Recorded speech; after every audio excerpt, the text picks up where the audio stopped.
Real Madrid dominated local rival Atletico Madrid in a 3-1 derby loss. It was an entertaining derby day for Atletico Madrid, who shocked arch-rival Real Madrid at the Estadio Metropolitano with a comprehensive 3-1 win. Former Los Blancos striker Alvaro Morata gave Atletico an early lead before Antoine Griezmann extended it.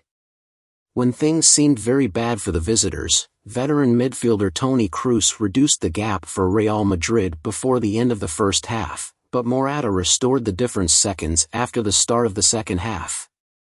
There were no late heroics from new Real Madrid star Jude Bellingham this time, who suffered defeat for the first time since moving to the Spanish capital in the summer.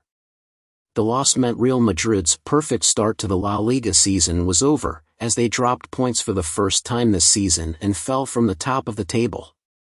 Los Blancos manager Carlo Ancelotti experimented with his team selection, fielding 4 central midfielders including Kroos and Luka Modric and relegating the inform Aurelien Tchouameni to the bench and playing Bellingham up front as a second striker alongside Rodrigo. But his tactics backfired, and he was quick to hold himself accountable. Ancelotti said after the match, "I could have performed better, perhaps, that is quite clear. When the team doesn't do the right thing, that's my responsibility. But I have broad shoulders, so that's not a problem." Los Calcaneros got going quickly and scored the first goal in the 4th minute of the match. Left-back Samuel Leno cut inside Federico Valverde and sent a swinging cross from Morata, who lost David Alaba by running into the box and nodded the ball past Chelsea-Loni Kepa Arrizabalaga. The home side had plenty of success in wide areas, particularly on the weak left flank, where right-back Dani Carvajal was missing with a muscle injury and was replaced by Lucas Vázquez, which they routinely exploited. Saul Niguez fired the ball from that side of the pitch towards Antoine Griezmann in the 18th minute, with the Frenchman heading home to double Atletico's lead. Real Madrid, with their midfield 4, dominated possession while Atletico were content to make the most of their limited time on the ball, as teams would expect from Diego Simeone's side.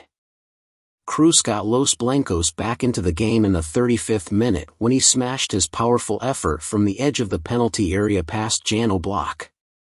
Both goalkeepers were rather busy in the first half, making some important saves, including a fine save from Kepa to deny Niguez and Oblak another long-range effort from Kroos. The German midfielder's goal breathed new life into Real Madrid and the team pushed for an equalizer before halftime and appeared to have found a goal in the 44th minute when Bellingham's cross was met by Alaba, and the Austrian shot rebounded off the post. In the way of Eduardo Camavinga, who took advantage of her at home. However, the referee in VAR decided that Real Madrid defender Antonio Rudiger interfered in the play when it was offside, so the goal was disallowed, which angered the Merengues. Another sticking point occurred just 2 minutes later when Bellingham crossed to Rodrigo on the left wing of Atletico's half, when a tackle was cynically tackled by the last defender, José María Jiménez, leading to protests from Madrid for a red card. The referee eventually rejected the calls and both teams went into the break with Atletico leading 2-1 and Real Madrid looking frustrated at missing a chance to equalize the game. Frustration in the first half quickly led to the start of the second half as Atletico started the second 45 minutes quicker than the first.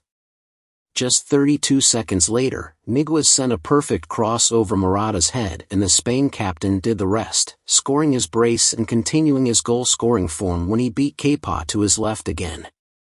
Another ball from the left side, another header and another goal. Real Madrid was exposed to an aerial threat from the Calcaneros. Morata's second goal was enough to seal a memorable victory for Diego Simeone's side, who recorded only their second league derby win since the 2015-16 season.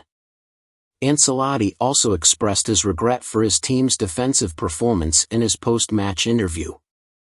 "All I can say is that we didn't defend well," he said. The team was not cohesive, especially in the first half, and Atletico took advantage of that. The 3 goals were carbon copies. The problem was not in attack, but in defense. Madrid now occupies 3rd place in La Liga, 1 point behind Girona and league leaders Barcelona, while Atletico moved up to 5th place as a result of their efforts on Sunday.